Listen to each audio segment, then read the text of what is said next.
Wrongfully convicted at 14, George Stinney's story. It is better that 10 guilty persons escape than that one innocent suffer. William Blackston. Let me tell you a story you may have never heard, because history didn't want you to. It's the story of a child, 14-year-old George Stinney Jr., who became the youngest person executed in the United States in the 20th century. The year was 1944. The place? Alcolu, South Carolina, a small segregated mill town. Two white girls, 11-year-old Betty June Binnicker and 7-year-old Mary Emma Thames, were riding their bikes near the black side of town when they disappeared. They had asked George and his little sister Amy where they could find some wildflowers.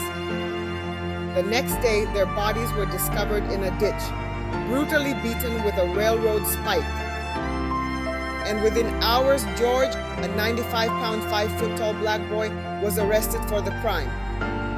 He was interrogated alone, without his parents, without a lawyer, without a single witness.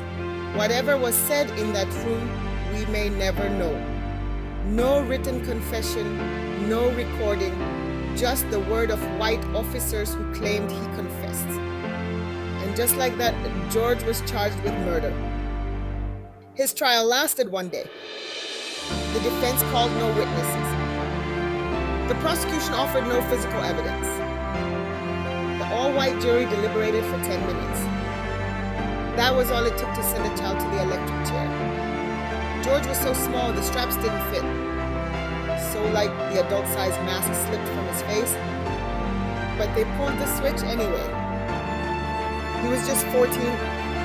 It would take 70 years for the truth to finally be heard. In 2014, a South Carolina judge vacated his conviction, calling the case a great injustice and a violation of due process. By then, George had been gone for decades.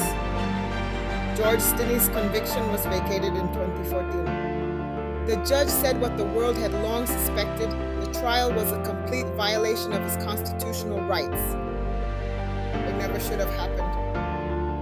But here's what most people don't realize. No one else was ever charged. The real killer of Betty June Binnicker and Mary Emma Thames was never found.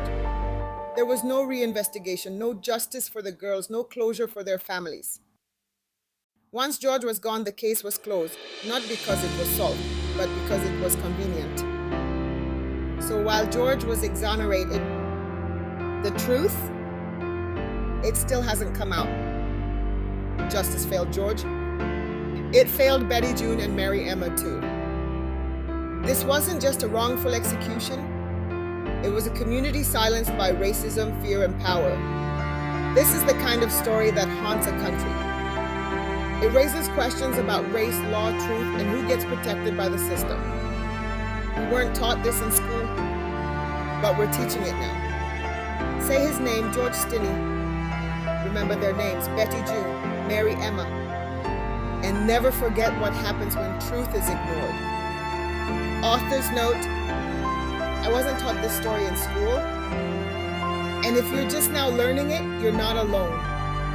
This is what racism and silence look like.